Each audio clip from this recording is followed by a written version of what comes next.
Bismillahirrahmanirrahim. Assalamu alaikum. Welcome to the Struggle to Know, where we will be talking about some of the details regarding the African American community. At least today, we'll be talking about some of the issues with the African American community here in the city of Cleveland and our dear Muslim community and our response to those issues. So, my name is Tristan, and this is my hometown. I grew up here in the city of Cleveland, and I think that this is a very important conversation that needs to happen. And I'd like to have you to introduce yourself. Bismillah, alhamdulillah, wa salatu wa salamu ala rasulillah, wa ala alihi wa sahbihi wa man wala. This is Musa Sugapong speaking, and may Allah Ta'ala help us all be a part of a conversation that will be productive, that will help us affect change in our communities, in our own lives.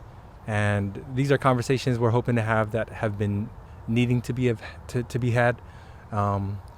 Sometimes common sense isn't so common anymore, unfortunately, which is why we're calling this the struggle to know, because knowing isn't always that easy. And sometimes we have to get a little uncomfortable in order to know what we need to know. Right. And may we have those conversations, and it may be a source of positivity, inshallah. Yeah, and my name is Hamzah Maqbul. I currently serve as the Imam in the Islamic Center of Cleveland. I grew up on the West Coast, much like Shaykh Musa, so we're kind of transplants over here for the cause of Islam.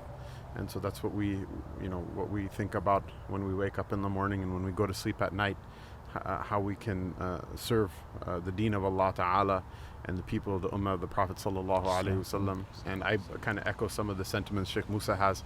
There's some really hard conversations that need to be had, and if you think that they're hard to have in this world, if we don't rectify some of these things, they're going to be much harder to have in the hereafter. And so I think we should just jump right into it. Absolutely. And to kind of kick things off, I'd just like to thank the Cleveland Public Library in regards to equipment that we are using to record this podcast. Sure. And it also happens to be the place where I'm employed. So we thank them for their contributions to this. So let's get started with the very first topic. And I want to thank Tristan, mashallah, for being the motivation behind this. Again, I've been in the community here in Cleveland, Greater Cleveland, for almost 9 years now. And I've known you since I've moved here. Yeah. I mean, you're one of the first people I met, mashallah. And, you've always brought these type of things up. And there's just never been a way forward, at least from my own self, of how to address these things. Shaykh Hamzah being in the community now made that a little bit easier. And also with the connections we've been able to develop, leadership, brothers in the community. I think there is a much clearer path to move forward. I've already been picking the minds of a few brothers who are directly involved in these type of issues, and we have a lot of leadership in our communities, especially on the east side, that we're going to be tapping into and involving. So I want to thank you for that, mashallah, also. And may Allah Ta'ala reward you and bless you, and inshallah make it a source of khair. I mean, alhamdulillah.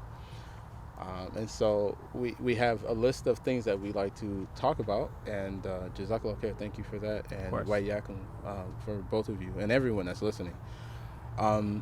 But the first thing on that list, I believe, is going to be one that may bring some smiles and maybe not for some folks, but talking about the subject of intoxicants of all kinds being sold.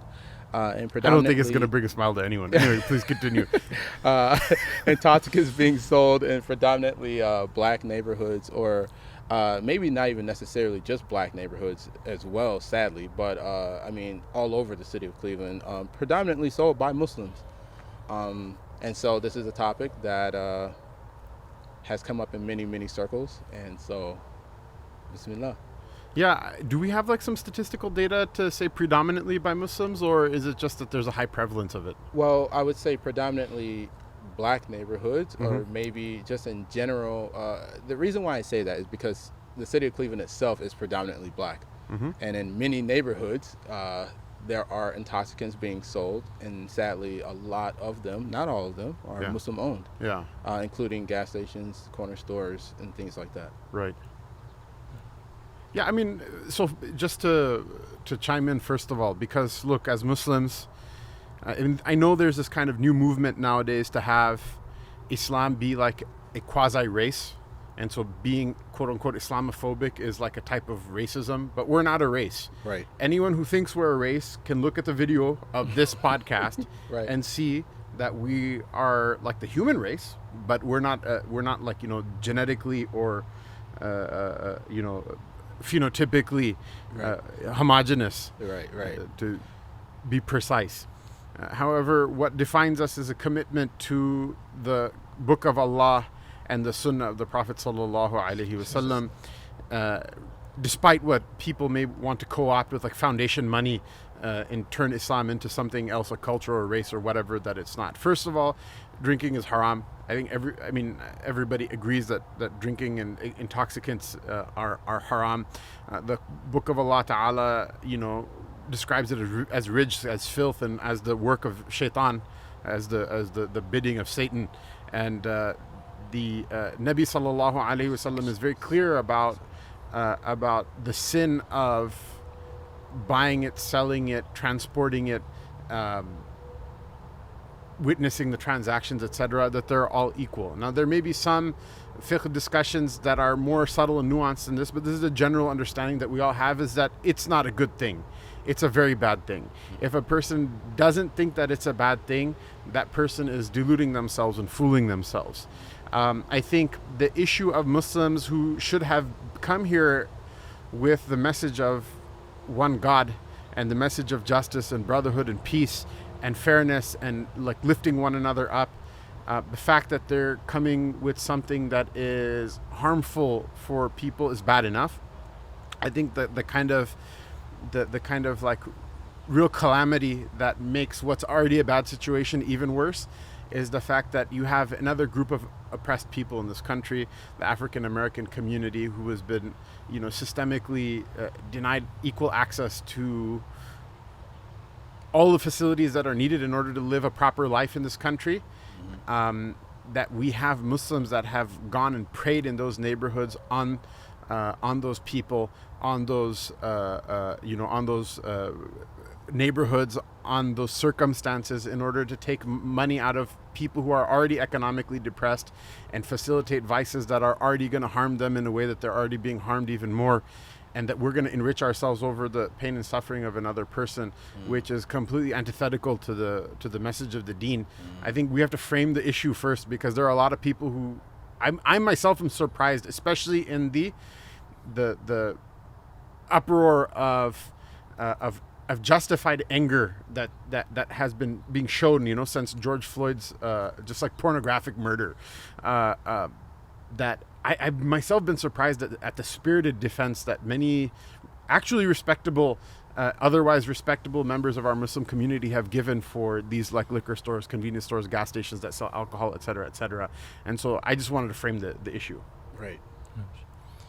I would agree. I mean, because if the issue is racism, and more specifically systemic racism, then that goes beyond just police brutality and Absolutely. the indiscriminate killing or disproportionate killing of black men Absolutely. by police. And And we have and imprisonment. and in prison, right? In mass incarceration, all of these different issues. So we have to look at what is within our reach as a community, as a Muslim community, and what we can impact more immediately. So yeah, there's with the murder of George Floyd, that's going to be at the forefront with media and the attention that it's getting. But as Muslims, it's not limited to that. We have to look at what we can do. Some people may use the excuse that maybe it's permissible, right, to sell because it's to non-Muslims, right? But even if we were to defer in that regard and acknowledge and just accept, let's say that is the case, which it isn't. Being the rule isn't always what you're supposed to do or what's allowed. The law is there to identify what you can and cannot do as a limit. Doesn't mean you should or shouldn't do that. Right? You always give the example of a man praying while at his shirt, right? You can show up to the masjid, your salat will be valid if a man were to pray without his shirt, right? As long as he was covered from the navel to the knees. Right. That doesn't mean you should show up at the masjid for Isha just because you just had a chest workout at the gym and you're feeling a little confident about yourself. Now you're gonna go pray at the masjid without your shirt. Right. It's valid. No one's gonna like say your prayer is invalid, but that's not what you should be doing, right? So as Muslims, even if we were to like acknowledge the fact like, okay, fine, there's some scope to do it, it's not what we should be doing by any means. We have ethical and moral responsibilities as a community, and we are expected to maintain that. I mean, I would push back against even the hypothetical. I don't think it's permissible. And Darul Harb. No, look, there's a couple of issues, right? And I don't know how much this is going to be like a fiqh discussion versus a discussion of what's going on in our societies. But even the technical discussion of this being Darul Harb, if it was Darul Harb, then keeping permanent residence here becomes unlawful. If this is Darul Harb, then let the liquor store owners all publicly declare that, and say that this is our intention over here. And if this is Darul Harb, let them not then claim that we're trying to be like American citizens and fit in and this and that and the other thing. Let them be open about their malevolent intent toward the people, because that's exactly what it is, right? This whole idea of like, oh, it's non-Muslim, I'm going to sell to it. Since when does Islam preach that it's okay to be a jerk to a non-Muslim because they're not a Muslim? The whole idea even about the fatwa of Darul Harb is that it should be done an taradhi. It should be done with full disclosure that impermissible transactions within the Muslim lands when conducted between a Muslim and a non-Muslim should be done with full disclosure, without dishonesty. So for example, like to sell a bag of feces, it's not permissible in our Sharia. It's a null transaction. If someone said, well, he took my feces and he paid for it, right? The judge will not impose a fee because feces have no value, right? Whereas that transaction would be permissible between a Muslim and a non-Muslim outside of the Muslim lands because the judge doesn't have any jurisdiction over there, right? And so that's the analogy of selling alcohol. That these are things that don't have any value in our Sharia because they actually are not of benefit to a human being. And so there's a difference between making analogy on this like legal precept and like actually going into someone's neighborhood and opening up like a feces depot. Right? Wow. That's problematic, you know. And fiqh, when it's taught in classroom settings, is a very abstract exercise. Why? Because the idea of ancient peoples, including Muslims and people of wisdom traditions, is that you want to train people how to think, not what to think. So we're not just going to feed people a bunch of code, but we're going to teach them the precepts of the law. When you actually give a fatwa as a mufti, you sit and you give a fatwa for a person, it has to be done holistically. And so the idea is that you have a community that's already vulnerable. You have a community that is already being stigmatized for a reason that is not justifiable, not only by the Sharia, but in addition to that, by any humanistic standard, human-based standard that doesn't even require recourse to the law of revelation. And then those people in their neighborhoods cannot even buy a damn avocado fresh. Yeah, because it's not available.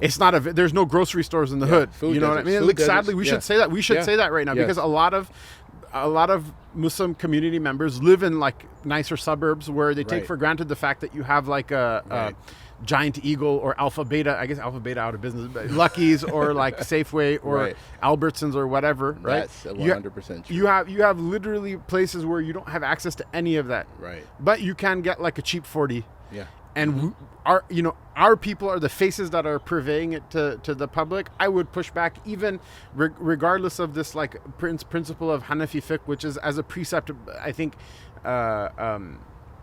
grounded in some sort of rationality and logic. It's a misapplication of it over here. And I challenge anyone who actually claims that this is permissible in the Sharia, bring the fatwa of a local person, a person who has to show face in front of the community, who's willing to sign that says that you're, selling people Miller Genuine Draft in the hood is permissible, and then the scholars will deal with that person on their own terms. Right. Until then, this kind of like brother difference of opinion, brother, it's fatwa from here and from there, like anonymous person, whatever. The Sharia is not a joke. Otherwise, I can get an anonymous fatwa for anything. Someone has to stand and back their fatwa based on some sort of credibility, and you can't invoke an abstract principle which was explicated in like Kufa 1300 years ago, right, in order to justify a very specific and very particular and very like obviously harmful context. And then claim that it's permissible, and if someone wants to do that, let them say it out loud, and then let them deal with the repercussions of it, because we're not hypocrites that try to milk things from both sides and say, yeah, it's Dar al-Harb, we hate everybody, but hey, look, I'm waving the flag, and FBI, we're good citizens and all this other stuff. Let those people come out and say that, yeah, we wish no goodwill to this society, and let them be dealt with on those terms then, inshallah. Wow. And then, adding to just the fact that these things are being sold, whether it's gambling, lottery, and all these other things, it's also the treatment of the people in those neighborhoods, because as a black person, as an African American who grew up here in the city of Cleveland, having family all over the city, one thing that we all understand or understood is unfortunately we are not treated well in those establishments, on top of the fact that those things are being sold, which are poisons to the community. Being spoken to in a way that's derogatory, or people may have like a sense of superiority over an entire neighborhood of people because they are the one place that is available that sells bread. Going back to what you were saying, food deserts are a thing. It's a real thing. It's not only bread, it's crappy bread, and it's overpriced. Right. Yeah. And sometimes past its expiration. So, you got a whole bunch of issues surrounding this. And so there are a lot of people who have talked to this point extensively and are far more knowledgeable than I am, that have been around longer than I have, where the black dollar, as they say, African Americans, and our money that we earn and how we spend it in our neighborhoods, that money is then taken out of it because, as you said, many of the people who do own these businesses and things like that, that money that they're removing from these communities is not going back into them. It's a very complicated issue that has many, many layers, and there's many ways of approaching it. But sadly, almost none of them are good. Even myself, alhamdulillah, as a Muslim now, I think to my upbringing, my growing up here in the city, my exposure to Muslims, not really understanding anything about the faith, was limited to my interaction at the corner store. And many people, that is their only understanding of like who Muslims might be, whether they're Arab or Indian or from whichever nation, immigrant families from wherever they might be. Sadly, that might be the only understanding we have of those people. Needless to say, again, of their faith, but just those people at all. And that can be really bad. It can be very damaging, I think, for the Muslim community. So there's one issue of talking about the intoxicants themselves being sold, but then there's the other issue of the attitudes and the behavior and the treatment of people. And I think that's something else that needs to be spoken about, talking about systemic racism. Right.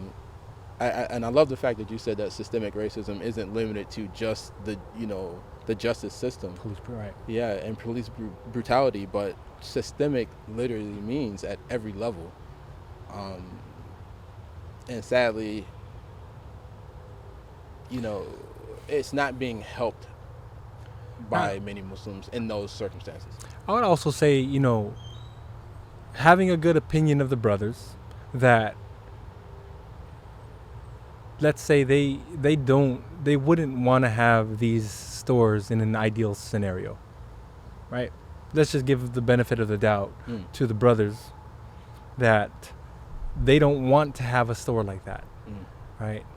Then there are two things I think that we have to look at. Number one, you shouldn't get mad when they get called out for it. Like, we have to stop getting angry for calling this out, and it needs to be called out. We can't just allow it to keep on happening, because I think that silence is what allows this issue to perpetuate. Right? Why would they ever want to, like, maybe change their store if they're comfortable? Why would they ever want to, like, remove the liquor or whatever other type of shaitanic items that they sell if they're comfortable financially and no one's getting upset about it, right? So we need to, like, bring it up, and I don't think they should get upset if they genuinely feel like, okay, you know what, this isn't what is right, and I'm doing it because there's some, like, need for it, which there isn't. Again, this was all, like, hypothetical, right? It wasn't to say to validate them in any way. So they shouldn't get upset if it's brought up, number one. And then number two, we have to start, like, thinking about a way we can help change the situation.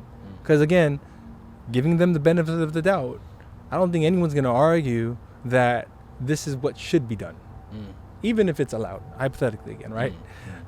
No one's going to argue that they should be selling liquor and they should be selling, like, liquid poison. Yeah, but some people say that they won't be able to survive without it. They say our store will shut down and we will close if we don't sell these things. And so that's their argument. Right. So then my contention is that if they had an alternative where they can sell something and still be have their provisions okay and pay their bills, I think all of them would rather do that.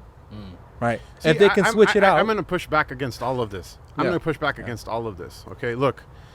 Oh, they had no option. They were going to survive. Okay, fine. They have no option. They're going to survive, right? This is what they have to do to survive, right? And we should give the benefit of a doubt for our brothers. Are the people who are buying the alcohol, are they not our brothers? Are those women who get beaten by their husbands when they're drunk, are they not our sisters? Are those people who will take those intoxicants and then move into harder and harder drugs and their lives will be ruined?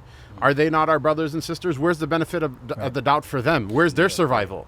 We have to, at some point or another, you have to, like, draw the line. And I'm not saying, like, let's demonize and, like, whatever. As Muslims, we always, for every single person, hold out the hope that person, before the death gasp leaves their throat, that they can always repent, and that door is open no matter how much you hate that person personally. But Allah Ta'ala always gives that option to a person, and we have no right to begrudge a person that or to deny them. However, the issue is that even if you look at the classical conception of Islam with regards to people who commit sin publicly, which escalates when it has to do with a sin that harms others versus a sin that a person is harming themselves with. Classically, the way those people are supposed to be treated, in my understanding across the madhahib, is that when they say salam, you're not to return their salams. When they die, their janazas are not held publicly. And when they die, the ulama and the people of piety and righteousness are not allowed to pray their janazas. Their janazas are prayed behind closed doors with the minimum number of people. They're to be buried under the cover of obscurity, and they're not to be accorded any sort of public honor. Rather, they get the bare minimum protocol of being a Muslim, just because we don't anathematize people because of sin. And it's not. What is one of the mercies in it? The mercy is that then it will deter the next person from taking up that path, because these people are a parasite on society and they are causing harm. They are a sickness on society. They are causing harm. We are here. Shaykh Musa is here. Hamzah is here. Tristan is here to take them by the hand and say, let's find a better way. It's going to be hard. It's going to be struggle. I don't mind sacrificing from what I have, the little I have, in order to help you out. And I myself have denied myself a part of this dunya because of my unwillingness to ingratiate myself while harming the creation of Allah subhanahu wa ta'ala. But this is one of the basic precepts of deen, is that Allah is the creator, and we honor him through honoring his creation, even people who are different than us, or people even that we may not like. And if we feel like we can harm somebody else in the creation and ingratiate ourselves by doing so, and that the Lord who created that creation is going to let us off scot-free, trust me, the mercy is in being a jerk to such people in this world, because the beatdown they're about to get in the next world is going to be far worse, and in this country as well. In this country, I say this all the time, okay? The most forbearant qawm I've ever seen in this world is African Americans, because any other group of people in the world, if they were stigmatized systemically over so many centuries and treated as badly as African Americans were, they would have gone like super ISIS like a long time ago. Okay, if you look at weird rebellions in different parts of the world, the weird cruel tactics that they use in order to fight their oppressors, like over stuff that's not even a fraction. I mean, African American people, if they stole the land, no problem, everyone gets their land stolen. Stole their money, no problem, everyone gets their money stolen. Do you know what the name of your family is from before slavery? Unfortunately, they literally took that away from you. I can't imagine I if somebody stole my money, I can always make more money again. I don't. If I didn't know who my forefathers were, like I don't know what I would do. You know what I mean? Like these are really like crazy type things. If you think you're going to harm anyone, start going by X. Well, I mean, that's why they did it, because they're like, look, I'm literally identifying by my slave. That's like Stockholm syndrome to the max. You know, like. Stockholm syndrome is like, I swear I think about this constantly. It's like comparing like a paper cut to AIDS. You know what I mean? Like so the point is this. Look, if you think you're going to, we talk about the other world. A lot of people are like, yes, brother, you know, I make tawbah before I die, and because why? It's pie in the sky in July. People don't even believe it exists, or they kind of defer it, part it off. You know? Okay, think about this world. The day that somebody comes into your store, smashes everything and burns it and kills you. Okay? That day, if someone asks Hamzah, like, did that person deserve it? I don't sanction it. But I'm just saying, like, you know, if Al Capone got run over by a car in a traffic accident, you know? Like, you shouldn't like purposely swerve to hit the guy, maybe, but like, what skin is off my back? In some sort of karmic sense, in a humanistic sense, everyone knows you got what you had coming. And we should, that's not what we aspire to as Muslims. So then what's the what should be the response of the Muslim community at the so let's talk about the broader picture here, talking about, you know, these neighborhoods in which there may be Muslim owners who are selling these things or behaving this way, then in turn take that money and then fund a different part of the city or a masjid. Let's just speak clearly about that. There are masajid which the attendants, the people who come there, the congregation, are those very same business owners who are making hand over fist, you know, off of such neighborhoods, and then this money is then fueling and funding the building of other Muslim things like masajid and schools and things like that. What should be the response?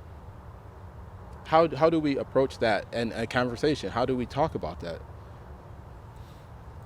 So I personally think, look, we have to like separate a number of layers. This is one of the points of faqaha, of learning fiqh, is to be able to analyze a complex situation, break it down into its substituent parts, and then order them in the ranking of their importance, right? And this actually will address maybe something like you mentioned, like, you know, walking into a store and being treated like crap. Sometimes that's just an authentic experience of a different culture.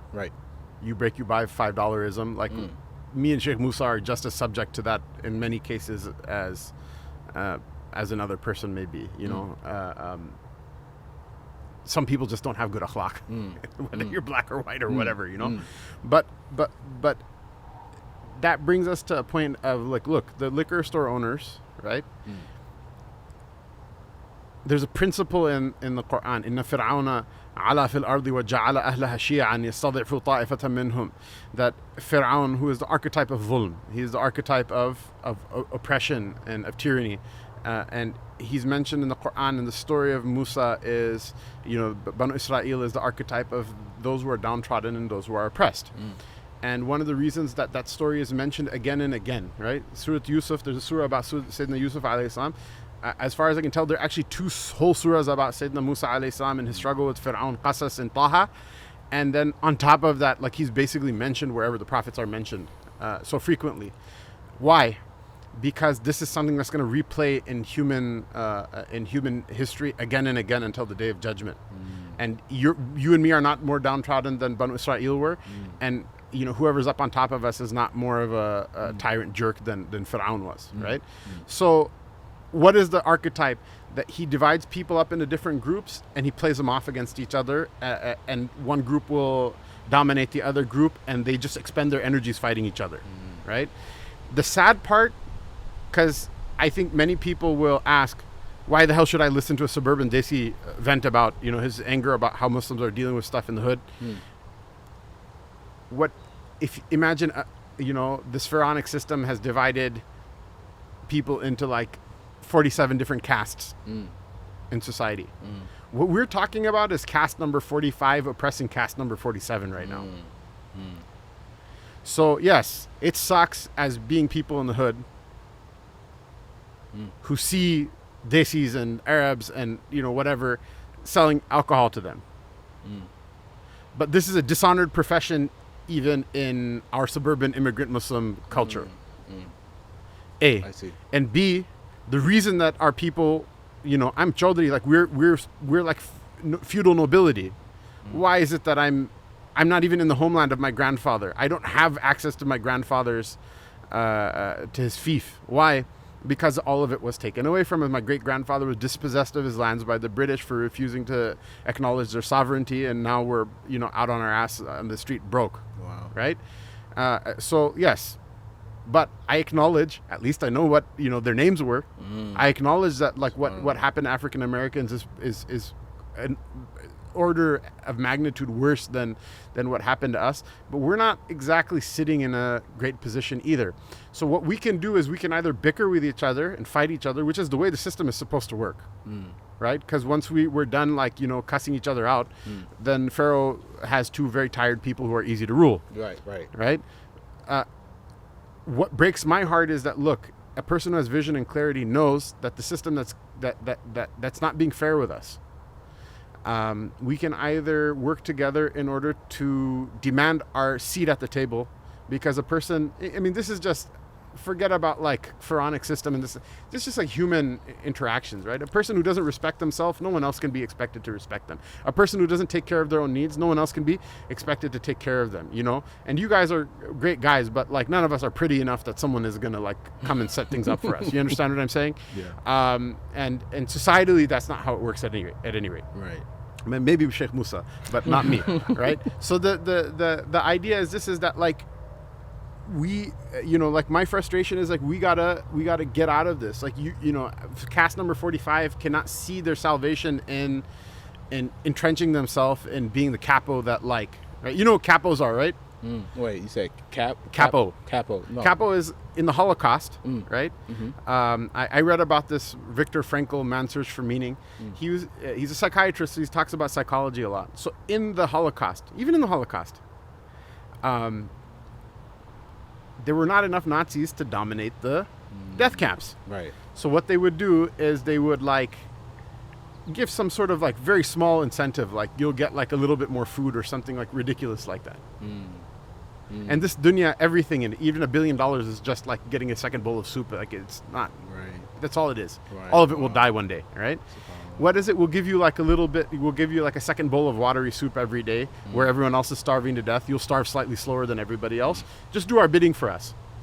And he talks about how the capos are more cruel. They're themselves Jews and in the death camp, and probably also going to get exterminated as well. The capos are more cruel to the other people in the death camp than many of the Nazi guards are, right? Or at least that's the perception when you're in that situation, right? So what we can do that. We can be like, yeah, the capo is the problem. Or we can realize oh, wow, there's this whole Nazi regime that's trying to eliminate us, And I'm not saying because the Jews are a race as well as a religion. We're not a race, you know, and we're not even saying that us is like a religion. We're just talking about people who are downtrodden. Like, why is it that like a group of people has a giant eagle in their neighborhood and another group of people don't? It's not because, you know, access to finance on that level is not going to happen by like staying off of drugs and going to school and getting a job and working hard. And, you know, that's systemic, that you do everything right and you're never going to be treated properly with that. And so like my thing is this, is that like we gotta like see the bigger picture and understand that cast number 45, your way forward is not going to be by harming the people who are in the same boat as you. Yeah, essentially we're all on the same team. Right. But how do we get people to really feel that? Because people don't. Yeah. Many people. Well, let's take this discussion as an example, right? We all have to do our part to whatever capacity we're able. Like a lot of times, you know, and that's what we're trying to do. And that's why we're here sitting, you know. And sometimes the famous, you know, I think I heard it from you just the other day, but it's well known that perfect is the enemy of good, right?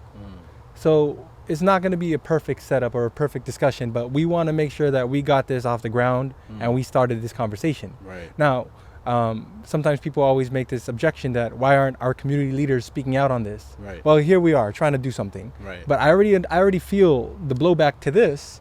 Is that why aren't you listening? No, well, you know, when I get fired from the masjid for doing this, like why are you just gonna make dua for me instead of like, you know, even before that, Shaykh, some of the blowback I can already anticipate is like, you know, why are they speaking about it? We should put our African American leaders up front. They should be the ones having the conversation, right? Well, and to that's Tristan is the motivation behind this. Alhamdulillah, right? Alhamdulillah. But then like Shaykh so and so, Shaykh Hamzah, Musa, like they should be deferring at these times. This is the time when we need to defer to our African American scholars and leaders and imams, right? So then it's like, okay, hold on now. We're in this together. It's not about who is able to put the word out, who is able to speak, right? We have to do whatever we're capable of, right? Because as a person who has been given position or is at least perceived as a leader in our community, I need to have this conversation. Right. And if I don't, then people are going to criticize and say, why aren't the leaders addressing this? Well, here we are trying to address it. And with that said, too, the goal is to reach out to the Imam Abbasis of First Cleveland Mosque and to the elders of our community like Shaykh Farid Abdul Malik, Shaykh Muhammad Abdul Samad on the east side. And we want to reach out to them. And we're doing our part to do that. Shaykh Abdul Wadud, Shaykh Idris, all of these brothers. And I've been on the phone with at least a half dozen other brothers and messaging them. It's like, look, if we needed to do this, what is the thing that you needed to address? Right. What conversation, what are the solutions, right? So then to kind of pull it back a little bit then to the discussion we were having about even some of these liquor stores in the inner city, right? When I say giving them having a good opinion, giving them the benefit of the doubt, the most I'm willing to do is to say that if they could open another type of a store, then they would do that, right? No benefit of the doubt to say, well, maybe they're taking some other opinion that it's halal. Not willing to defer that. I'm not willing to give that up. We're not going to budge you there. That's non-negotiable. But what I would be willing to do is say that if, right, they feel so constrained that they need to open a store like that, then if there was another way where they felt it was a viable, economically sound plan that they can have this different type of a store or this different type of a business in place of what I have. I think that's a way forward. So, okay, on that point, when people say, if I don't sell X, Y, and Z, I won't survive. Where is this coming from? I don't understand how people got to a point where they developed this idea. You're serving the people in a neighborhood. Their families are just like your family. They need the same items that your family needs. I don't understand how people think that, and honestly, quite frankly, I find it extremely disrespectful when they say, oh, we have to sell these things because this is what these people need or this is what these people buy.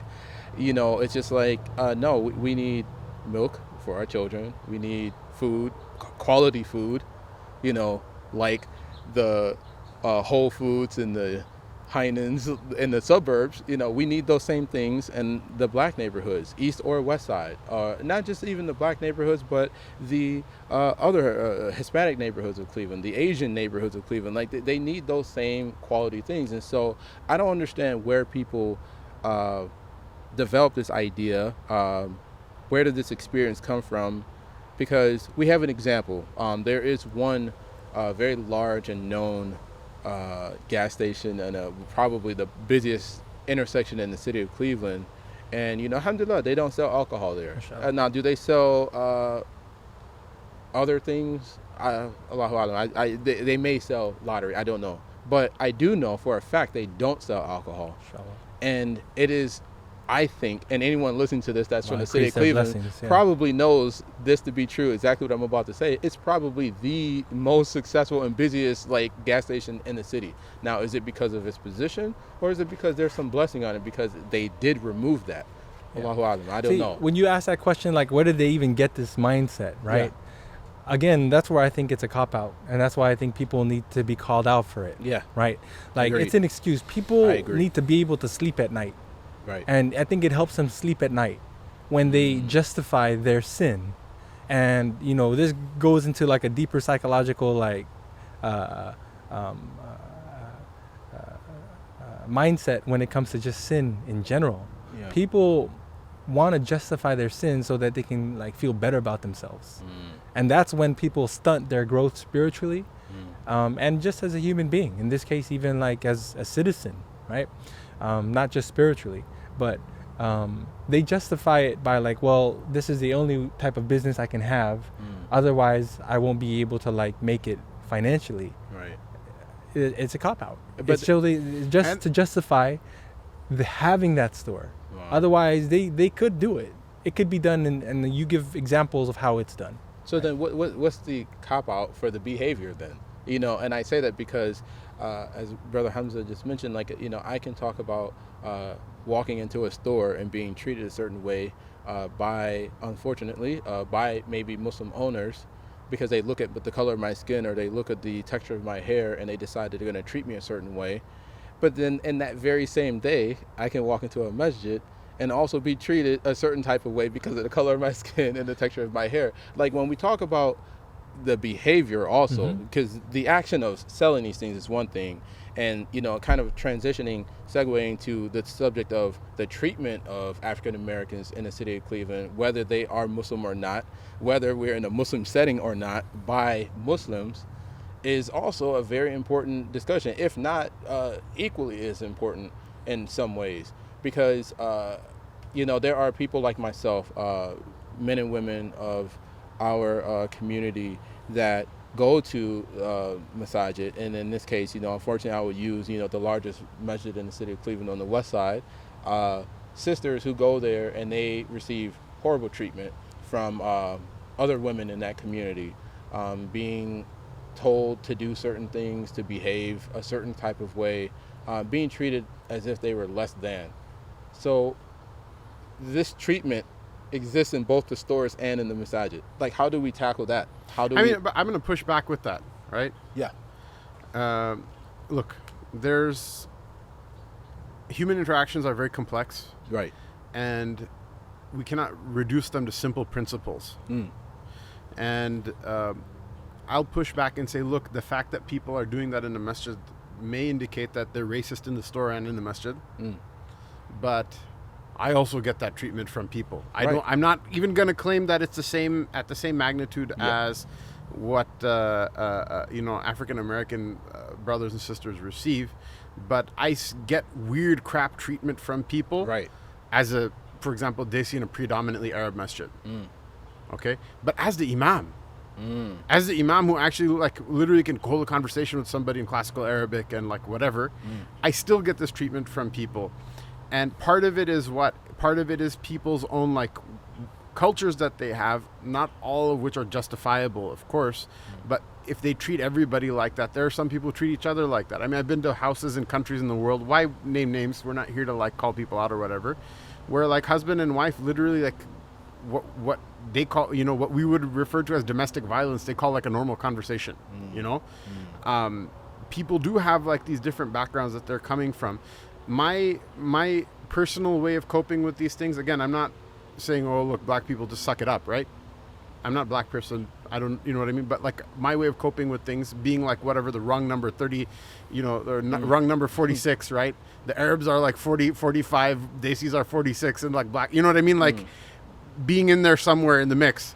My thing is that you can interpret what a person says or does in a number of different ways. For my own psychological self-preservation and survival, I try to give people as much benefit of the doubt as is objectively possible, just because if I were to interpret everything as being some sort of vuln, I myself would no longer be functional, and that doesn't help even if it all was vuln. Yeah. You know what I mean? I agree with what you're saying. Yeah. So like, I feel like in order to, although these are important conversations that need to be had, I feel like we should prioritize those things that are clear infractions of the Sharia over those things that are just like people being a jerk. Just because a person has a finite amount of effort that they can put into things in their lifetime, a finite number of breaths, days, moments, hours, etc. And so by cutting off the most diseased part of the most diseased limb, it will allow us to perhaps save the rest of the body and focus more on it. But masjid culture is really toxic, but part of it is why. It has to do with what the masjid is. The masjid is a refuge for everybody. And who's a refuge? Only refugee would look for refuge, right? Most people, there are very few people who are healthy, happy, rich, beautiful, that say, oh, let's go worship Allah Ta'ala. Usually, and there are some people who are like that, right? MashaAllah, we Shaykh Musa and stuff, right? But like most people, what are they? Someone died, I'm going to come to the masjid. I'm going through difficulty, I'm going to come to the masjid. Nobody likes me, I'm going to come to the masjid. I really believe many masjid board members, literally, this is the only place where they can open their mouth and people won't laugh at them, or like people will treat them with respect. And that's why they come to the masjid, because they cannot make friends at work, because they cannot make friends at school, because they don't have any social circle, because they have no social skills as well. So they've just been praying at the masjid like Isha like 3 times a week for the last 20 years, and somehow they... But there are some masajid that operate like a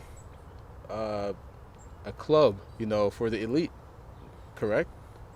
There are some masjids where it's like those refugees are looked down upon and not really welcome. Well, that's what I'm saying. What you look at as an elite, right? Yeah. I mean, in their own eyes. In their own eyes, right? Yeah. So what happens once they become entrenched in those positions, then they start acting like a jerk like everybody else does. Like the mother-in-law, who used to be a daughter-in-law, who her mother-in-law used to pick on. Now she has like now she's the matriarch, and now she's going to throw a dish at her daughter-in-law because like whatever, there's a streak on the bathroom window or whatever. Come on, Shaykh. Father-in-laws are guilty too. So like they say, I'm evoking imagery. so like they say, hurt people, Bas. So subhanAllah. But like that's one of the reasons that we have to have these conversations. We have to struggle to know is that people oftentimes do these things unconsciously, and I don't think anyone is gonna like hearing these things, but once the idea goes into a person's head, they have to think about it. They have to cope with it, But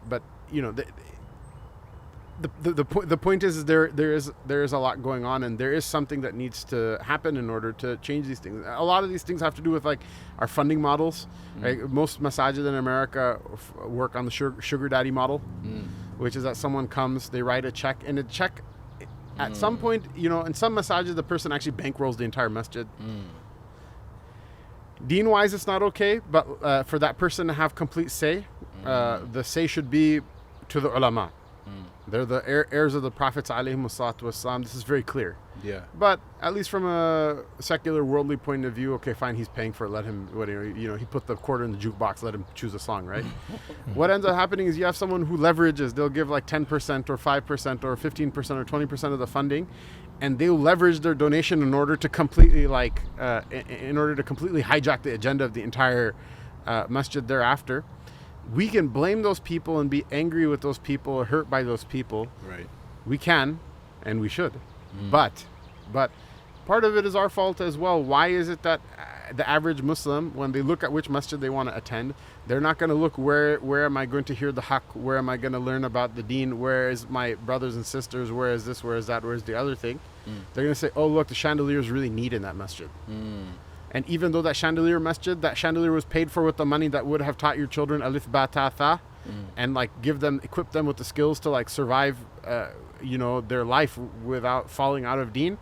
But we all like the chandelier, and like black people like the chandelier just like white people do, just like Arabs and Desis do. You know what I mean? These are like systemic issues that run deep, and I want to push back against even this idea that like, why are you guys talking about this? Shouldn't you should take a back seat to the African American? Yes, no. Put the back seat aside. We should listen to the African American community just like we should listen to everybody. We have to listen to everybody, right? However, the leadership of this ummah was always based on ilm, on knowledge. The Prophet sallallahu alaihi wasallam was not a black man. If you are going to say to him that you can't speak about black people, then you are misguided. And someone said, well, he was the Nabi sallallahu alaihi wasallam. Right? Abu Bakr radiallahu anhu was not a black man. Sayyidina Umar, Sayyidina Ali, I think if they were here today, we may be like, by American like racial standards, we might consider them to be black, right? But the point is that like always the leadership was based on knowledge, not based on demographics. And I personally find it difficult to be a person who's very passionate about these issues and wants to engage with them, but then on the other side get pushback because there are people who want to define these struggles, these struggles are part of the deen. They're part of the sacred history of our ummah. They're part of the mandate that was given by Allah to the Prophet ﷺ, and then afterward to all of his successors and heirs, and especially those people who have the ijazat of the ulama that connect them to the Prophet ﷺ. They're part of that struggle. It's very frustrating to have someone rip that frame apart while claiming Islam, rip that frame apart and then reframe all of the issues based on like whatever 20th century humanist like identity politics, modernist and identity politics, which oftentimes just end up being, oh look, this group is like has a lot of money and does debauchery and they're oppressing us because we should also have a lot of money and do the same. Screw all of you people. I have nothing to do with any of you. If you want to cancel me, please go ahead and do so right now. Yeah. I think, again, this is a good start for the conversations that we need to have. I mean, a person can even take it another step further. When you were talking about treatment being an issue, I mean, if you sell a particular type of product, don't be surprised when you attract a particular type of customer, right? So you are perpetuating that, and then you're blaming them for it. Right? When those customers, and it goes beyond race too, because someone can even look at this whole socioeconomic issue and class in society, that it's a poverty thing. Yeah. Right? So whether you're black, white, yellow or red or brown, if you're in an impoverished neighborhood, you're going to have a particular type of people if you are selling a particular type of product that will come to your store, and then you're going to get upset when like maybe they commit a crime against you, and now you're going to project that bias and racist mentality on everyone you meet like that. So it's like an unbroken cycle. But again, I think the goal was to launch this conversation and to launch this discussion, and this will be one of many more discussions which I'm hoping for. So I don't know what you all had in mind in terms of like this first session of ours. Yeah. And if there's anything else, Shaykh, that you think we should discuss at this particular point? Well, actually, yes. Okay. I have two things that I'd like to mention. One, I would like to follow up on what you said earlier regarding systemic issues and like kind of like clearly defining that, because some people use this terminology, systemic issues or systemic racism, and they always direct it at police brutality or certain policies that exist within this nation. They don't see systemic racism and systemic issues as something that's closely related to the second point that I wanted to bring up, which is talking about the history of some of the things that have happened in the city, you know, regarding black people, regarding the entire community. We can get into a very long and drawn out conversation talking about redlining and, you know, banks denying things to black families and people that live within certain sectors of the city.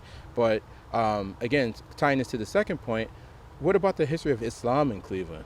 You know, there are systemic problems that affected the way that this community has come to be. One of the things that I found very interesting talking to an older brother in our community was, you know, the building of the Islamic Center of Cleveland in the city of Parma, Ohio. You know, again, Cleveland being a predominantly black city, Parma having not the best historic reputation when it came to the treatment of black people. Be open, be straightforward. I mean, and you know, say black people are not treated well in Parma. Yeah, totally. Black historically people are one of the more racist suburbs in the greater Cleveland area. Yes, a lot of white supremacist activity, things like that, and not just Parma, really all over the city, the suburban areas, especially on the west side. Being a West Sider, growing up my whole life. We've dealt with all kinds of things like that, but in particular, talking about the Islamic Center of Cleveland, I really want to emphasize the name of this masjid being built in Parma, Ohio, in a place that was vehemently, as far as I understand, and you know, we need to have more conversations about this, it was opposed for it to be built there. Because apparently there was a plan, and again, we need to talk to our elders in our community who can speak more to this point. There was a plan before that it will be built in a part of the city where all Clevelanders could attend. You know, especially highlighting the African American community. I when I first learned about this, I thought, subhanAllah, this is piece of information that is almost never spoken about. It's something that is very plain to see. People that are younger that don't know that history, people have asked me, like, why would they build a mosque in Parma? I have heard so many people ask that question. People that my family members, close friends of mine that are not Muslim, when they hear, oh, it's in Parma, they're like, why Parma? There's been so many questions about that, and so learning a little bit about that systemic issue of where it was placed, I mean, now, you know, it's spilled milk. It's over, you know, the masjid is built, and now people know that it's there. But why was it allowed to happen, or who wanted it to happen that way? I think it's an important part of this conversation that needs to be had, along with talking more about the history of Islam in Cleveland. And so I just wanted to bring that up. It's interesting you mentioned, I'm relatively new to the community. Mm-hmm. I think in less than a month, I'll be up at 1 year, or about a month. July, about a month's time, July 15th or so, I think it will be what my 1 year Cleveland Mashallah. Imam anniversary. Oh, you know, although anniversaries are bid'ah and we don't celebrate them, but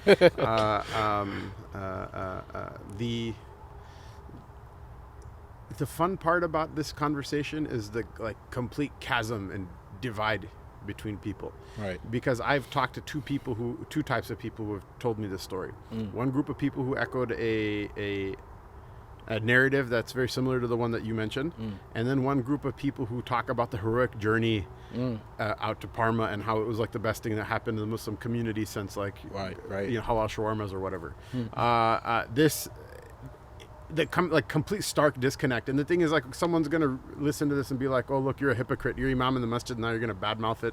I'm not badmouthing it. It's spilled, like you said, whatever the issue is or isn't, it's spilled milk. But let's talk about it. If you can't even acknowledge that someone's feelings are hurt, whether or not you agree with them or not, if you can't even acknowledge that another person's feelings are hurt by something, or that this wasn't good for them, didn't benefit them, you know, ICC, what the original ICC was, right? It was Masjid Rasulullah on Detroit, right? Right. Mm-hmm.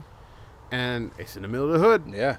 You know, right. And I love Masjid Rasulullah. I go there, if I have I'll sometimes slip over there to go pray Dhuhr or Asr or whatever.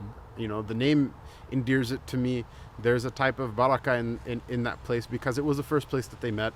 And but you can tell how it's obvious that the constituency that's served by it, or by Masjid Nur, or by the First Cleveland Masjid, it's a very different constituency, and not just by race, but by a number of things. One is like economic factors. The other thing is this culture. There's a completely different culture. It's like a different country, right? And the culture in the burbs is very different. And this idea of like, just as a completely like fanatical mullah, like, how are people going to come to the masjid 5 times a day when everyone lives like 10 miles away, 7 miles away? You know what I mean? There's a lot of discussions, issues. We should accept the fact that, look, there's a reason that people, like, for example, one uncle was telling me, like, I got so many tickets, before we built this masjid because I couldn't find a place to park in Jummah. In the city there. They're really hawkish about parking enforcement, which is true. And that's also a systemic racism issue, And so to him, like, he's like, Parma is great. Like, I'm not getting as many parking tickets because we have a giant eagle-sized parking lot, mashallah. Right? To him, in his mind, it's not about race. Yeah. And maybe really in his heart, it's not about race either, But, and so we acknowledge that. I'm happy you're not getting parking tickets. You know what I mean? I respect that. I'm happy about that, right? Yeah, because the masjid was needed. The masjid was absolutely needed. Yeah. Can you, however, share the sadness of the person who, like, the masjid moved far away from them? Can you share the sadness of the person who, like, now, because all the money was pulled out of that community, which is supposed to be economically diverse as well as racially diverse? Can you be sad with them that there's no one who can be an imam for an English-speaking a group of people that combines knowledge, because they cannot afford to have such an imam in their masjid like that? Can you be sad for those children who are not gonna, for those youth, for those professionals that will not have that direction? Can you acknowledge the fact that this choice, people were hurt by it, and they are continually losing in their deen because of this? Can you acknowledge that fact, or no? Are you just gonna like double down and be like, no, screw you, you guys are all being unreasonable? And it's not a small number of people. No, that's the biggest, I think, takeaway from that. It's really not a small number of people who have been, I don't want to say denied, but it almost is as strong as denied. It has been made a hardship on them to get there. There are masajid on the east side of Cleveland that I've attended over the years, and there have been conversations where people have said and stated, how much they wish they had an opportunity for someone to teach Arabic there for years, saying, like, if only there was someone, and whereas on the flip side of that, you have masajid in certain parts of town where you might have many people who are trying to teach Arabic and people are just not interested. And so, those kind of things, for me, they say a lot, when you get to know the entirety of the Muslim community in Cleveland, and you don't have this ideology or this thought process that when you hear Muslim, you equate that with Arab, because there are some people who do, within the Muslim community, think exactly that way. They hear Muslim, they think Arab, period. You were saying something about an experience that you had in the conference that we had with Shaykh Tamim, about how after the khutbah someone came and offered some help can you recall that story? Yeah, I mean, it wasn't an isolated incident by any stretch, but it's not uncommon after a khutbah for me to be approached by an Arabic-speaking person, an older Arab person, usually. And you know what? We say Arabic-speaking in the most like whimsical of ways, general and because and liberal, Arabic, maybe they don't know how to speak it. But anyway, right. So, and basically after the khutbah, ask the typical question like, "Oh, mashallah, brother, where are you from? Right? Where are you from?" And I'll tell them I'm Filipino. Parents are from the Philippines, born and raised in San Diego. And the conversation normally starts off in Arabic, right? But then it shifts back to English. And because I just speak Fusha, so, and they're speaking classical usually Arabic, the classical Arabic as opposed to like conversational.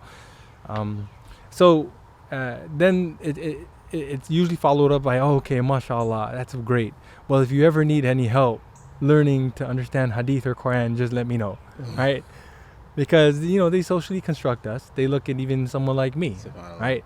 And they just think, look at this Chinaman. What is it? It's so cute. Oh my goodness! Right? Look at the cute Chinaman has learned a little bit of Arabic, and he's worked really hard, and he can even say some verses, right? But hopefully, at some point, I can maybe help him learn even more Arabic. Yeah. So, again, those are the more covert type of experiences. Yeah. So Right, yeah. I don't get it nearly as frequently, probably, as you do, but. It happens. You were in Sham how many times? And they're wonderful people. We love the people of Sham, Right. But sometimes people just do it out of complete stark naive, like ignorance, not as in like satanic ignorance as in like they're just like don't know anything about the world, like you'll be talking to someone in Arabic for like 15 minutes, and then they'll be like, "Where are you from?" "From America." "Well, anta Muslim? You Muslim?" I'm like, yeah, I have a turban on and I have like a 3 foot long beard, dude. What do you think? You say, "Well, anta Muslim?" First question. Say, "Taqra al-Fatiha?" You know how to read the Fatiha? And it'll be like, "Yes, dude, I know it." Yalla, Bismillah. And it'll be like, "Show me," And it's like, wow. I'm like, it's good. And it's funny because like, as you're saying this, and listening to it just reminds me of, the experiences of African American man here in Cleveland, in America, in any professional environment or anything where, I'm speaking like this and people say like, "Oh, you're very articulate." And I'm just like, and many black people know what I'm talking about when you get that, because it's like, is the bar set you so mean for low? A black man. Yeah. Right. Is this bar set so low that me just speaking English is, and not the way that you expect it. Yeah. That's you're not you're like so busting in the articulate. door like, yo. Yeah. You're so articulate. Yeah. And I'm just like, wow, man. Right. And don't so you guys speak Ebonics? yeah, no. Like, is it shocking that I know how to pronounce English, the only language that my people have been forced to speak? Do people accuse you of trying to talk white? I don't really get that too much, but I know that happens too. People are just like, "Oh, you're trying to sound white and this and that." And so, no disrespect to, any of my white brothers and sisters out there, but it's just silly to me. It's just like, wait a minute. First of all, let's talk about what you said earlier. My people were taken away from their native culture, language, and everything else, and forced into what we have, right? So English is the only language that I do speak, and that my parents speak, and that my grandparents speak. So me speaking English properly is now weird. Like, it's very strange. Like, there's a lot you can read into that, but it's just funny that you saying that, it just reminded me, again, many black folks go through the same thing just for speaking English correctly. I had the same conversation just the other day with Safe. I was asking Safe, Jiu-Jitsu Safe, Coach Safe. Yeah. Coach Safe. Right, yeah. So, and I was just asking him about just his own experience. Just for anyone who's not from this community, Yeah. we actually have Coach Safe teaches like jiu-jitsu in the masjid, just so you know that our community is better than yours. Not based on race, but just on merit. Yeah. Yeah, mashallah. Yeah, mashallah. So yeah, he said the same thing when I was asking about specific circumstances or experiences that he's had. He was like, yes, oftentimes I'll get that, you speak you're very well spoken. Yeah. But the implication is like, as a black man. Yeah. Right? Because somehow right. maybe he's not supposed to be well spoken. Right. Yeah. And it happens in so many different respects. Just when your expertise in something, that you're doing at work, the way you speak, the way you carry yourself, the way you dress, I imagine that many of my brothers of African descent, when they do speak Arabic and they are scholars of this deen and they are expressing those things, maybe there are people who respond to them in the same way that you're speaking of, just because of the way that you look or the way that or when you say you're from America or something, and people have these responses that, I don't know, to me they're just very telling. Unfortunately, people the bar is held unfortunately low, I think. But I think it's important not to project. It's important not to project our issues onto Muslim civilization, because it's not always the case. I mean, one of the interesting things is Islam is conflated by whiteness from villagers who only know what's in their village, and everybody in their village is white. And if you were to tell them, hey, you know, Sayyidina Ali radiallahu anhu was probably closer to being a black man, you know, according to American race construction or whatever, they may scream and shout, you know, as if you uttered kufr. You know, with some of the Shiite community, that's literally how people react to that. Why? Because you're from a village in Lebanon where everybody is like white and nobody's like read any of the books of history. You know what I mean? Yeah. Same Same is true growing up as a Christian, when people would say Jesus probably had brown skin. Skin of brass. Yeah, skin of bronze. I believe. Bronze, exactly. So like it's the same kind of situation, but continue. You know, and so like, but right. However, that's not representative of our civilization. That's their village.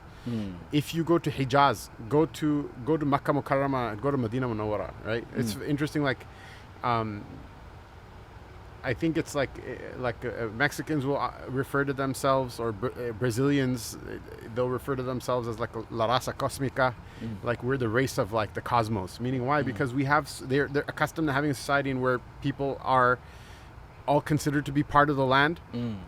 There may be racism between them, but they're all considered. It's not like you're an outsider. You know, they're all considered to be part of the land, and they look very different than one another. You see that in Hijaz. You'll see a family of Sadat, of the Ahlul Bayt of the Prophet sallallahu alaihi wasallam, and that one family, there'll be relatives from Kenya, Somalia, from Tanzania, that will be very, very much black. What we would consider in America black. And then there'll be a part of that family in Yemen, a part of that family in South India, a part of that family in the Malabar Coast, right? A part of that family in Indonesia, Malaysia. And they mix and they intermarry with one another.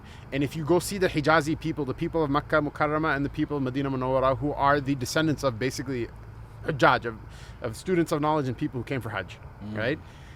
You see that. You'll literally see a person like Fulan is like, you know, their last name is literally Asini, is like the Chinese, right? We were joking about that, but like they're actually from like the actual China. You know what I mean? And their family's been resident in Medina Munawwara for so many generations, you know, that you see that we do have those models in the best, you know, in the best and most representative parts of our society. So I would hope that we wouldn't use that as a shield against acknowledging that we do have problems and trying to deal with them. But at the same time, I hope we wouldn't completely not look at that model and, you know, like discard it, because in it there's a lot of shifa for us as well, a lot of cure for the problems that ail us, you know. I mean, like if you brought up something, for example, you said like, you know, how many people in the East Side would love to have like Arabic lessons, you know, there rather than having to drive across town. In this one issue, I have no sympathy whatsoever, not even slightly. Why? Because where did I have to go learn Arabic? I had to go to Mauritania and I had to go to Pakistan. Yeah. This is the story of our civilization. Like, you know, knowledge, when it comes to knowledge, no one's going to give you a handout. Right. And when it comes to knowledge, even a lowly Punjabi villager can enter into the masjid and like look the patrician Arabs in the eyes that a Sayyid and a Ansari and a Qurayshi will have to pray behind me. Why? Because I busted the hustle in order to acquire that, and it cost me dearly. I spent Shaykh Musa spent a great amount of his life doing that, you know, whereas he could have built his like what a real estate investment empire or whatever, but he didn't. He spent all the good years of his life. And you think it's a joke, both of our parents are into real estate, you know. They're both into real estate. My legal last name is Chaudhry. Chaudhry means like landlord, like a landlord in the feudal sense, right. You know. And I people ask me, why do you just go by wald Maqbul? Why don't you write Chaudhry? I don't own any land. Like I'm completely like destitute from the patrimony of my forefathers. But this is something that, you know, and so but these are stories of our civilization, you know, that they're stories that are we have to look to our civilization in order to, I guess, orient ourselves and not make everything into a grievance, because at some point or another, by doing so, we will paralyze ourselves. Like one of the things people like, I personally detest the Nation of Islam. It's neither a nation nor is it Islam. A lot of people give me grief for that. I don't think anything good comes from lying about Allah and His Messenger sallallahu alaihi wasallam. But one of the things a lot of black people appreciated about it is, like, they apparently put out a pamphlet called "Do for Self," in which the idea was like, we got to stand up on our own 2 feet. We can't wait for other. If everyone else in the community is a liquor store owner, we got to bust a hustle and we got to do it. We got to make it happen. And the great part is, there are some amazing African American scholars in this country. Right. Some of them are known, like Imam Zaid. Some of them are semi-known, like Shaykh Taha Abdul Basir is probably one of the preeminent authorities in Islamic finance in America, and a person who's known around the world. And we actually had him at the ICC to do a program, Right. and very few people from the African American community came to that.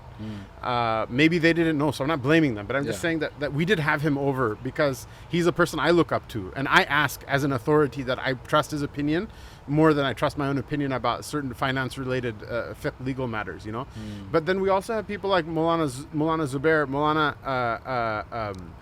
Harun, right? Maulana Sabir Haq, who are amazing people, and nobody knows who they are. They're classmates of Sheikh Amin Kolwardia from Dar al-Qasim. And khair, until relatively recently, very few people knew who he was, even though he's like the mountain, mashallah. They're his classmates. Nobody knows who they are. They're, Maulana Harun, some of his sons are here in Cleveland. I've already reached out to them about being on this Ajib, podcast right? too. Maulana Sabir Haq was a refugee, Afro-Cuban refugee. He came to America, and his raft, he came on a raft. His raft broke apart in the middle of the ocean. SubhanAllah. This is before he was Muslim, I think. Right? Obviously, because Cuba, there's very, very little exposure to Islam until very recently. His raft broke up in the middle of the Caribbean Sea, and 2 dolphins brought him to shore. SubhanAllah. And Bhai Isa, who's an old school tabligh from Minneapolis/Chicago, a Caucasian convert. He told me that he told this story to Maulana Inamul Hassan, the last Emir of Tabligh, who's a great alim, a great scholar, and a great sheikh of the tariqah, much less of anything else. Just a very great individual. And great, I mean, like, not as like, yeah, he's swell, no, but like as in like he was a person of a very high rank amongst the ulama and amongst the salihin. He said that those were not dolphins that saved you. Otherwise nobody would drown. So those were angels that saved you. And if you meet him, you'll understand why he would say that. Nobody even knows these people's name, much less goes out to meet them. Maulana Harun is from Grenada. He's Afro-Cuban from Afro-Caribbean from Grenada. He's there in Detroit. We also have to seek these people out. Right. We also have to sit out there. If Maulana Zubair was in Detroit, now he's in Arizona. Right? There was one Maulana Abdul Hamid Saab in Rhode Island, I believe, who was actually a student of Allama Yusuf bin Nuri. Right? Literally every tradition, Al-Azhar al-Sharif, Medina, all of the different traditions, there are people from the African American community who are learned. We also have to and this is something that we have to put on not ourselves just as Muslim, as a Muslim community, as an African American community as well. Right. Why is it that those people are not given a huge platform? Why is it that those people are not supported? Why is it those people are not, revered as authorities? These are things we have to work on. Right. And I think that it's important for us to start working on a lot of the systemic issues, even these that you just presented. And as Sheikh Musa mentioned, again, I go back to that, talking about which systemic issues can we realistically have an effect on. I think it's important to position maybe a lot of these conversations on finding solutions or finding very realistic applications in which we can start to address these systemic issues and move on to them, not just talk about it. Because one thing I was listening to, perhaps we should end on this note, but I was listening to NPR and brother Khalil Gibran Muhammad was saying, in his research, he found that for over a century now here in America, a lot of the conversations about identifying issues have gone on. It keeps happening over and over and over and over and over, but there's not something happening as a result of that. So just talking about the identification of certain systemic issues and problems and so on and so forth is one thing, but like we really need to find real opportunities to do something about those things, I think. And inshallah, I hope that these conversations here lead to actions taking place that can inshallah help the people that we're talking about, especially the black people here in the city of Cleveland, Muslim or not. If we can play our part in helping our brothers and sisters, I think that should be one of the goals I think that we should try to attain while we are here, inshallah. So, and for the listeners too, inshallah, the one of the objectives of this is not simply to entertain. We're not here to just put something out there so you all can listen to something while you drive to like Columbus. Right. So if you have legitimate, genuine, solution-driven ideas of how we can maybe address some of the things we discuss, then we're accessible. You could reach out to Shaykh Hamzah, myself, to Tristan. You got a man on the inside now. Right. Specifically, the whole thing is to put this out there. Like we're trying to impact something, and it starts with the conversation. So if we address the issue of liquor stores in the inner city, in the predominantly black communities, and if you have an actual plan of how to address this and solution, and if you want to be a part of that plan, you're willing to actually put your money where your mouth is, or put in the time and the human capital necessary to effect change, then reach out to us, because again, the goal is to address these issues so that they can actually be tackled. Right. And I'll push back a little bit. I think that being a student of Deen and of the Usuli tradition, of the principle tradition, sometimes people, they knock the identifying and the talking a lot, and let's keep talking about it. Let's keep identifying things. Absolutely. Because look, what's one of the problems, right? One of the problems that breaks my heart the most is that the problems, they start in the heart and the solutions start in the heart. That inside the heart of hearts, there are people who identify with the oppressor. They're rung 45 out of 47. 47 being Banu Israel and 1 being Pharaoh, right? They're at rung 45, but they see themselves in Pharaoh rather than in Musa alayhi salam. And Allah mentions the story again and again. Why? Because the whole point is you're supposed to identify with Sayyidina Musa alayhi salam. When I was a kid, we would hear about Martin Luther King. They didn't mention Malcolm X when I was a kid in elementary school. I guess that happened after like the 90s and stuff like that. That became more acceptable. Yeah. But in the 80s, I heard about Martin Luther King and the March on Washington, and they shot him. They killed him. And as a kid, I was like, I know if I was in that time and place, I know which side I would be on. Who knows? Allah knows best if I was alive at that time. But I knew at least as a kid who my sympathies were with. And the problem is what? We have people who identify with the oppressor. And the pathology is a bit deeper than that, which is what? I think everybody, if you ask them, they would say, I want to be with MLK, But, so then why do you live in the neighborhood of the people who shot him? Why do you dress like the people who shot him, talk like the people who shot him, everything about like what you are, what you look like, how you present yourself, what you identify with, who you identify with, are of the class of the people who literally killed him and got away with it. And it's really interesting too, because we're talking about memes. It's so funny how memes have taught people things that hour-long podcasts can't. That there's a meme. It's not a meme. It's screenshot. Someone's like, well, if MLK was alive today, he would be protesting peacefully. And I'm not legitimating rioting and looting. And I actually find the conflation of rioting and looting with protest to be insulting and just a sign that a person is clueless, right? But there's someone said that well, if MLK was alive, he'd be protesting peacefully. You know, and then like the response is like, what? Yeah, it's like he was protesting peacefully. Y'all shot him. Right. You know, that's fact. And so I was going to say that too. And so, Yeah. and so, There you go. and so the point is that like we need to talk about these things. Why? Because I don't know what the solution to liquor stores is. Someone's like 10 liquor store owners come to me right now and be like, okay, Shaykh, we're gonna stop. Like whatever. How are we gonna pay the next month's rent? Well, I don't know. Figure it out. You know, like what am I gonna say? You know.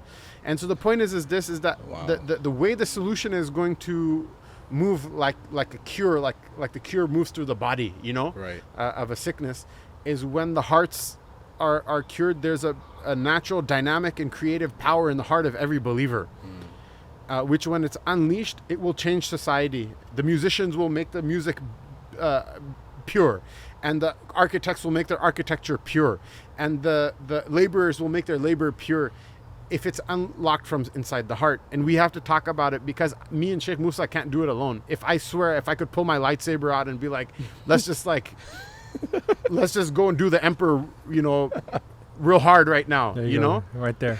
you know what I Star mean? Wars. No, seriously, don't you think we would do it? Subhanallah. Don't you think I sit in my home and make dua for these things like every day? Subhanallah. You know, don't you think I would be ready if someone were to tell me, Hamzah, all you have to do is push this button, you'll kill yourself and solve everybody else's problems? I wouldn't push it. But unfortunately, it's not even that easy, right? So I think we need to keep having these conversations, and let's not belittle this talk. This itself is mudhakara. This is a type of dhikr of Allah, just like reading the Quran and praying and things like that. Those are important also. This is also something that has to happen in tandem with them, which is that we have to have these conversations and we have to recall the haqq and make it well up inside of the hearts of the people. Afterward, Allah Ta'ala will put the solution in the hand of the person who has the problem sometimes. But if the heart is not straight, what are we going to do? Subhanallah.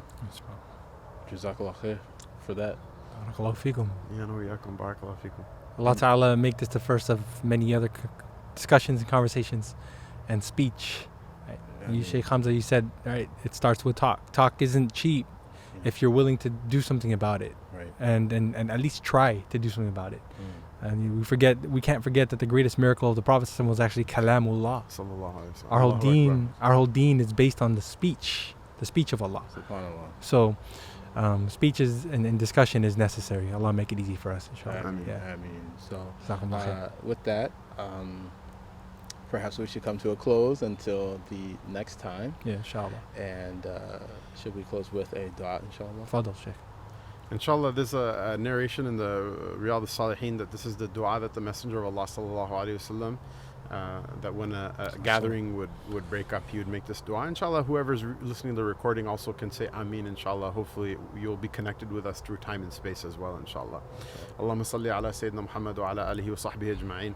Allahumma aqsim lana min khashyatika ma tahulu baynana wa bayna ma'asik, wa min ta'atika ma tuballighuna bihi jannatak, wa min al-yaqini ma tuhawwinu alayna masa'ib ad-dunya. Allahumma matti'na bi asma'ina wa absarina wa quwwatina ma ahyaytana, waj'alhu al-waritha minna, waj'al tha'rana ala man ظلمنا وانصرنا على من عادانا ولا تجعل الدنيا أكبر همنا ولا مبلغ علمنا ولا تسلط علينا من لا يرحمنا. Allahumma, oh yeah, Allah, make our provision. Allahumma sunana. How does the dua again begin? Yeah, Allah, give us our provision, in our provision, enough of your fear that it will be a barrier between us and between your disobedience. And give us as our provision enough of your obedience that it will be able to carry us into your Jannah. And give us enough in our provision, certainty in this deen, that will carry us through the afflictions and the tribulations of this dunya. Ya Allah, give us the enjoyment and the use of our sight and our hearing and all of our faculties, as long as we're here in this world, as long as we have life. Oh Allah, don't make this material world the greatest of our concerns. Ya Allah, don't put our tribulation and our trials in our deen, and don't make this material world the greatest of our concerns or the limit of our understanding. Ya Allah, don't subjugate us to an enemy that has no fear of you with regards to our affair and has no mercy over us. Ya Allah, all the things that we talked about, Ya Allah, forgive us for our participation in the bad of them and reward us for our desire and our hope and our willingness to work to solve them.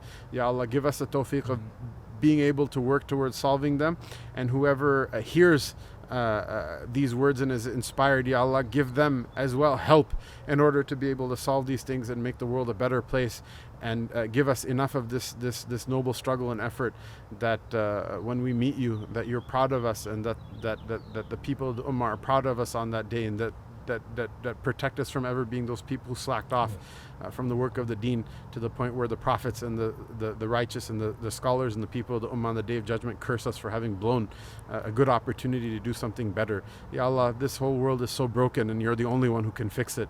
Ya Allah, fix it from your fadl and from your grace and from your generosity, and honor us by using us in that process. Wa sallallahu tabarak wa ta'ala wa sallam ala Sayyidina Muhammad wa ala alihi wa sahbihi ajma'in. Subhana rabbika rabbil izzati amma yasifun wa salamun ala al-mursalin walhamdulillahi rabbil alameen. Allahumma rabbana taqabbal minna واختم لنا بالحسنى ووفقنا لما تحب وترضى به وارفع بأيدينا راية الإسلام بركة الفاتحة.